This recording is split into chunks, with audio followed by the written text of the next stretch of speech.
Assalamualaikum warahmatullahi wabarakatuh.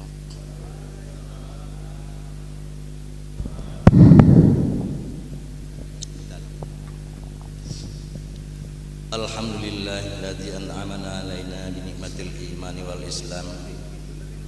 Asyhadu an la ilaha illallah wahdahu la syarikalah wa asyhadu anna Muhammadan abduhu wa rasuluh. Amma ba'd. Qala Allah Ta'ala fi kitabil karim. Bismillahirrahmanirrahim. Ya ayyuhalladzina amanu kutiba alaikumusiyam kama kutiba alal ladzina min qablikum la'allakum tattaqun.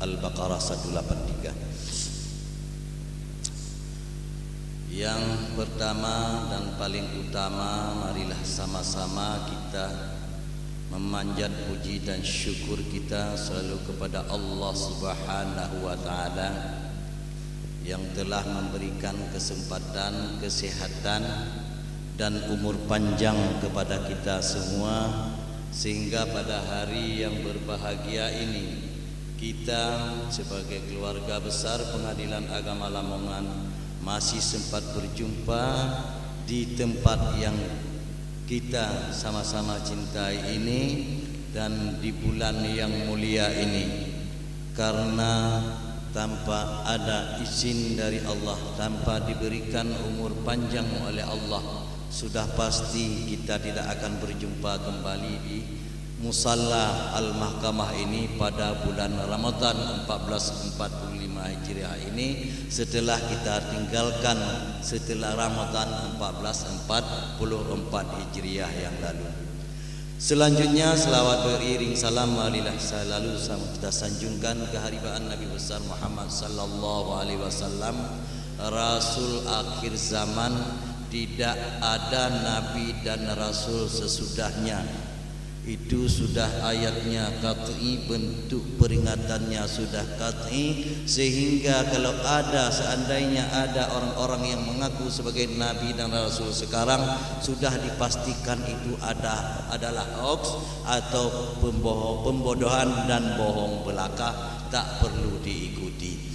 Oleh karena itu ajaran Nabi Muhammad sallallahu alaihi wasallam sebagai pegangan terakhir yang perlu kita ikuti, dan juga sebagai rasul emansipasi wanita, sehingga dengan lahirnya Rasulullah sallallahu alaihi wasallam sudah sama derajatnya antara laki-laki dan perempuan, baik di dalam kesempatan untuk bekerja dan sebagainya.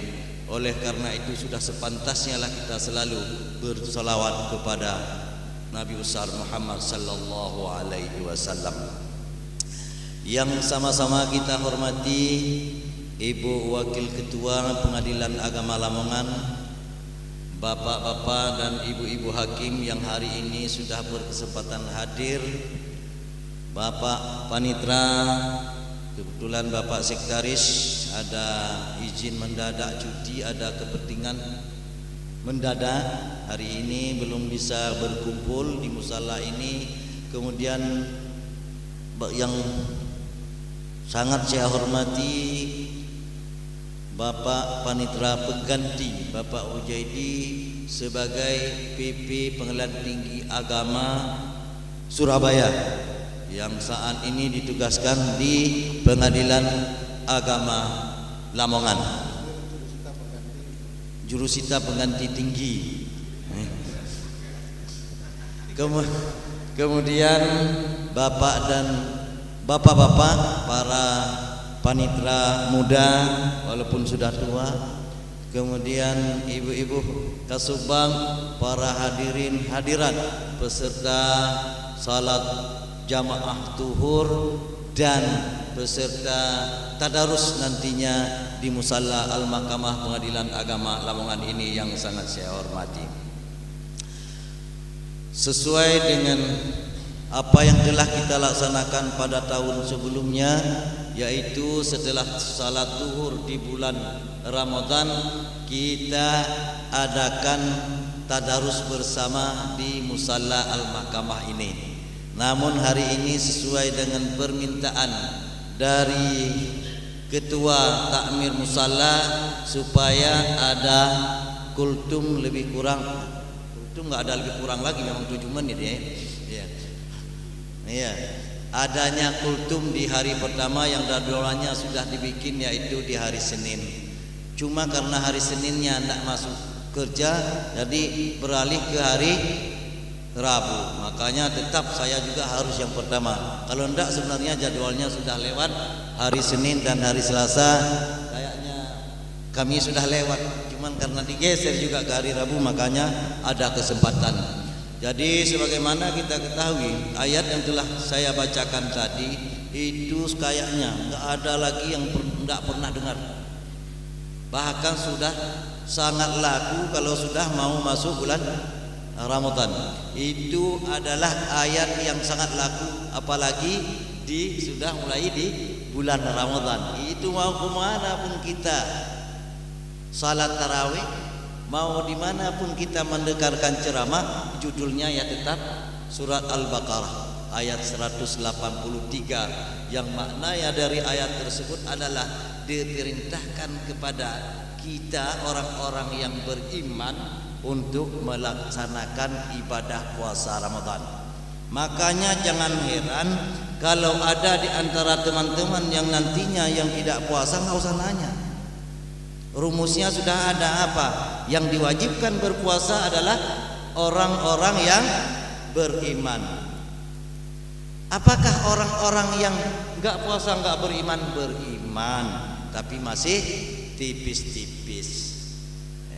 Islam tapi imannya masih tipis-tipis. Maka yang diajaknya sampai menjadi orang yang bertakwa, itu ujungnya orang-orang yang muttaqin, itu adalah orang-orang yang melaksanakan puasa sampai terakhir semua. Itu pun belum tentu mudah. Dengan melaksanakan puasa di bulan Ramadan ini penuh 1 bulan, mudah-mudahan kamu menjadi orang-orang yang takwa. Belum tentu, masih mudah-mudahan. Sudah puasa aja belum tentu takwa, apalagi enggak puasa. Itu mana dari ayat tersebut. Makanya berpuasa itu adalah merupakan ujian yang paling berat bagi umat manusia. Kenapa?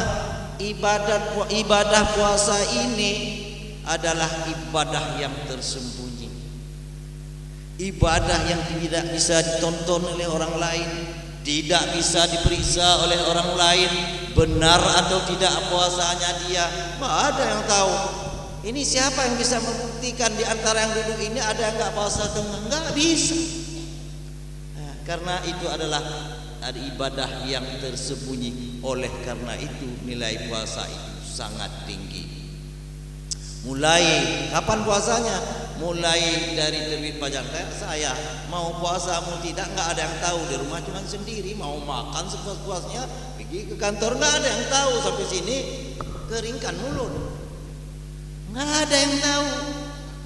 Iya, iya gitu. Nanti siang jam 2 lemas pulang lagi. Mau kemana Pak? Tidur sebentar. Sampai sana bukan tidur, makan bisa. Nah, karena adalah ibadah yang tersembunyi. Sedangkan yang lain itu ibadah bisa dipamerkan. Makanya dengan ibadah yang lain yang bisa dipamerkan, dengan ada niat memamerkan, pahalanya, ibadahnya jadi gugur. Orang salah, ayo salat, menampakkan salat kepada orang, capek aja, sujud, ruku, tapi pahalanya hilang kalau ada niat untuk ria dan memamerkan. Begitu juga dengan membayar zakat. Wah, saya bayar zakat tahun ini sekian, cuma menunaikan kewajiban tapi pahalanya hilang. Begitu juga dengan apalagi dengan naik haji. Nah, itu sudah biasa. Disitulah masuk pihak ketiga. Godaan yang paling tinggi adalah dengan dibisikkan kaget di kita dengan keriaan. Tapi kalau puasa, itulah keistimewaan yang diberikan oleh Allah Subhanahu wa taala kepada kita untuk melaksanakan ibadah puasa yang tersembunyi, sehingga penghargaan diberikan kepada kita yang setinggi-tingginya apabila kita niat puasa dengan ikhlas, bukan karena paksaan. Bapak, Ibu, para hadirin, nanti mulai besok sebagaimana biasa untuk kultumnya 10 menit pas. Ini kita masuk untuk besok sebagaimana biasa setelah zuhur berkumpul di sini untuk membaca tadarus Al-Qur'an. Kalau sudah terkumpul 30 orang, ya 30 orang nanti artinya satu hari tamat sekali. Nah, dan nanti berapa ada 20 hari kita ada salat di sini tadarus berarti 20 kali tamat. Jadi usahakan ada kumpul kita minimal itu setiap hari ada 30 orang ya. Nah, jadi untuk sementara di bulan puasa pas sudah masuk azan zuhur kalau bisa diberi pengertian kepada Bapak Ibu pencari keadilan untuk menunggu sebentar setelah kita selesai mengaji baru melayani kembali. Jadi pelayanan bukan dihentikan tapi diskor sementara selama pelaksanaan salat zuhur dan tadarus. Diberikan kepada pengertian kepada para pihak nanti yang belum selesai supaya bisa menunggu untuk dilanjutkan setelah acara kita. Karena kita jangan hanya selalu untuk menyelesaikan tugas di dunia tetapi kita tidak mencari akhirat kita. Nanti kita sendiri yang merugi di akhirat, enggak ada yang temani. Ini tugas di dunia harus kita laksanakan sebagai kewajiban kita, namun bisa dengan adanya yang kewajiban yang untuk akhirat kita tinggalkan untuk sebentar itu kayaknya tidak masalah. Karena kalau dulu sebelum saya ditugas di Pulau Jawa, bahkan kalau sudah masuk waktu azan baik zuhur atau asar itu malah setiap kegiatan apapun itu, baik itu sidang melayani masyarakat, begitu suara azan berkumandang langsung stop. Yang sedang sidang pertanyaan dicatat, yang terakhir stop. Yang sedang melayani ngomongnya sampai di mana stop. Kalau sudah suara azan, kenapa? Azan memanggil kita adalah untuk melaksanakan kewajiban secara individu, sedangkan itu masih bisa ditunda. Ya, jangan gara-gara ada melayani orang itu di sana ya, bukan di sini. Jadi gara-gara bisa ya. Jadi gara-gara melayani orang kita melalaikan salat. Nah itu kalau bisa nanti ada sepakat ke depan juga bisa kalau sudah diterapkan, bahkan mungkin masyarakatnya akan lebih mengerti dan lebih menghormati dan akan takut kepada PA kalau memang aturan itu yang kita terapkan.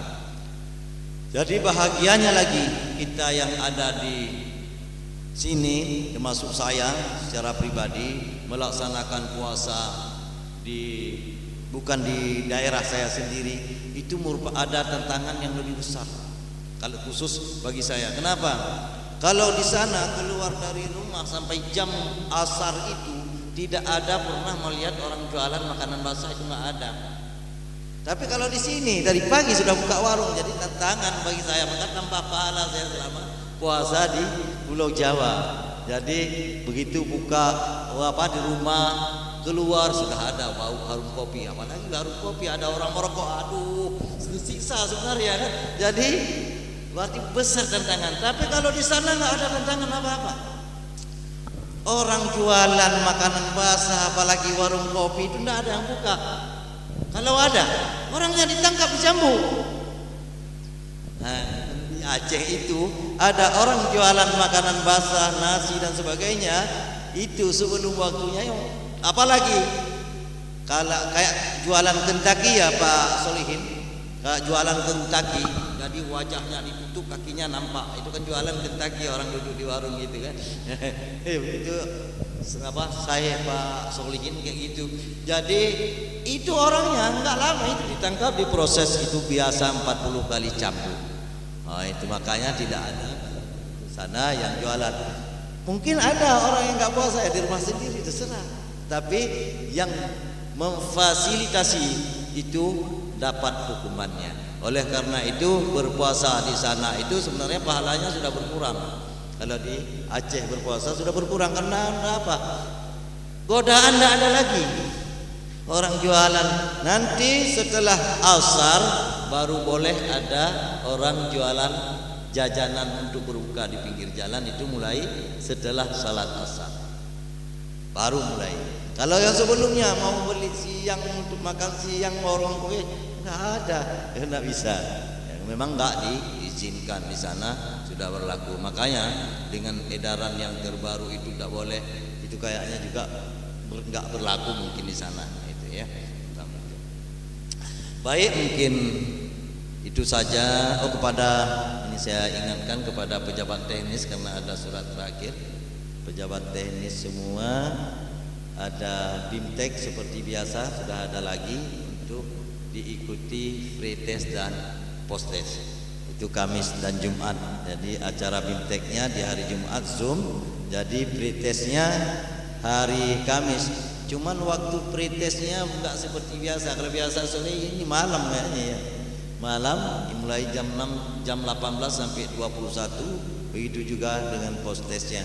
Jadi mudah-mudahan seperti biasa kita yang di PA Lamongan ini bisa mendapat piagam semua. Jadi kita harapkan ya seperti itu. Yang misalnya pokoknya diingatkan, jangan pula nanti ada yang sudah lupa passwordnya kan. Nah, jangankan untuk menjawab passwordnya sudah lupa, itu yang susah. Mau diisi passwordnya hilang. Jadi oleh karena itu kita sama-sama untuk menjaga kekompakan di Pengadilan Agama Lamongan ini, semoga kita selalu dalam keadaan aman dan nyaman. Dan kita doakan kepada saudara-saudara kita yang masih dalam keadaan kurang sehat dengan memasuki bulan yang mulia ini, semoga semua keluarga besar dari Pengadilan Agama Lamongan ini diberikan kesehatan oleh Allah Subhanahu wa taala. Lebih kurang saya mohon maaf. Billahi taufiq wal hidayah. Assalamualaikum warahmatullahi wabarakatuh.